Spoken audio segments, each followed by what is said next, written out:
Ja, mein Jonas, der stopft alle Bildungslücken für uns. Was für eine Fächerkombination hast du? Deutsch und Rallye. Deutsch und Rallye. Evangelisch oder katholisch? Evangelisch. Ach Mann, dann müssen wir uns nachher noch eingehend drüber unterhalten. Aber jetzt werdet erstmal ihr unterhalten, und zwar von einem, ja, Pforzheimer. Jetzt sind noch 2 Pforzheimer da, deswegen war das nicht die geschickte Einleitung. Sagen wir es so, wenn jemand auf der Bühne Sex haben würde, aber nur mit Worten, dann wäre er es. Denn seine Auftritte sind so etwas wie öffentliche Liebe. Hier ist für euch Böni!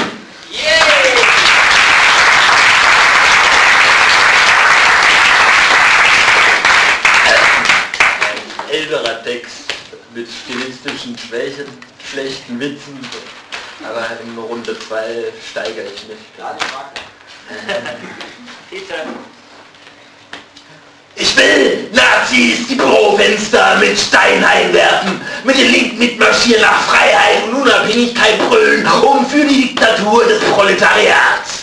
Den an der Seite stehenden Nazis flüstere ich dabei leise zu, wo Abdullah, der etablierte Rechtsanwalt, sein Auto parkt. Ich will am Sonntagabend auf Kirchtürme klettern, die Kreuze auf dem Dach umdrehen und am Sonntagmorgen in die Kirche gehen, beten und auf Knien flehend um Vergebung bitten. Mich dann beim Abendmahl mit Wein betrinken und beim Verlassen der Kirche völlig betrunken die vorletzte Bankreihe mit all den scheinheiligen Rentnern komplett umstürzen, auf dass sie alle noch hilflos auf dem Rücken wie Mistkäfer mit den Gliedern strampeln und im Angesicht eines sich ihrem Gesicht nähernden Stahlkappenstiefels dem Tode ins Auge blicken.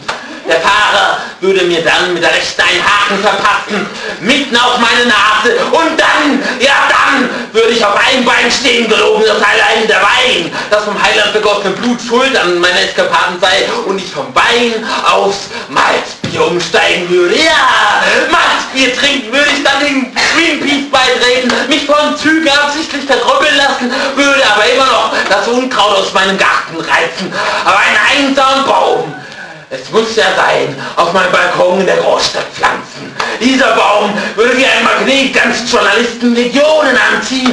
Und weil ich mit dem Medienrummel und der Tatsache, dass mein Gesicht und das meines Baumes auf sämtlichen Himmelbildern zu sehen sein würde, nicht klarkommen würde, würde ich dem anonymen Förderverein für Holzfäller beitreten und hektarweite Bäume mit meinen frisch gewonnenen Holzfällerfreunden fällen. Sie würden immer zu mir halten. Ich will die Modeindustrie boykottieren, indem ich keine Kleidung mehr trage. Nein, diesen kapitalistisch gesinnten individuellen Spielgeschmack beuge ich mich nicht. Nur die Schuhe. Ja, die Schuhe, die würde ich noch tragen, aber nur, weil die erbärmliche Evolution die Hornhautbildung an den Füßen des Menschen so weit hinabgesenkt hat, als dass dann jeder nackter Fuß alltäglich am Boden herumliegende Gegenstände wie Spitzen, Fehlen, Nägeln, Glasscherben oder gar brennendem Benzin schutzlos ausgeliefert ist. Die Evolution als machtverfälschendes Instrument der Natur, ein Kartell, das sich gegen mich verschworen hat, die Evolution und die Schuhindustrie, seit neuestem frieren Füße sogar in der Kälte. Man muss sich sowieso schon vor viel zu vielen Dingen in Acht nehmen, wenn man um sein Wohlgehen besorgt ist, BSE, Vollgrippe, SARS, Schweinegrippe, Magen-Darm-Seuche. Ich betätige die Klospülung immer wieder auch mal ganz gerne. Zweimal, wenn ich mal kein Geschäft drauf verrichtet habe, dann ansonsten natürlich noch öfter.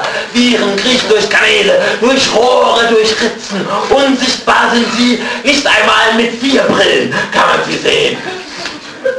Aber man kann nicht vorsichtig genug sein. Schneidet den Weg ab, bekämpft sie!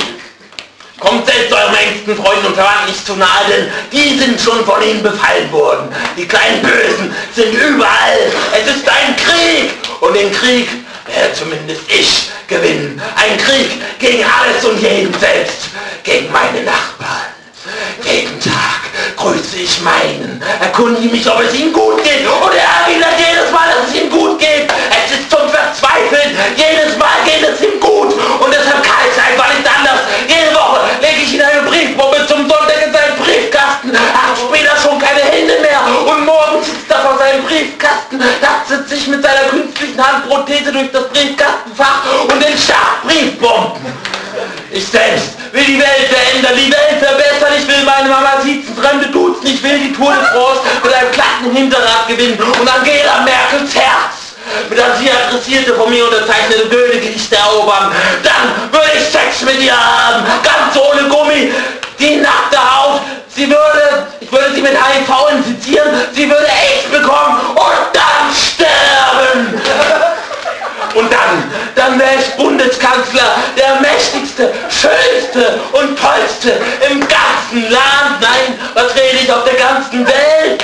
Endlich ist mein ganz eigenes Swimmingpool in meiner Wohnung, obwohl ich noch nicht einmal schwimmen kann. Allen Kindern dieser Welt würde ich nicht mehr persönlich den Luftballon kaputt machen. Nein, ich hätte meine ganz eigene Bodyguards, die dies für mich erledigen würden. Ich wäre so geliebt, beliebt und gefürchtet. Und das alles geht mir jedes Mal durch den Kopf. Ich meinen Armani-Anzug anziehe und in den Bundestag kutschiert werde, um mit dem Reihen meiner Partei Platz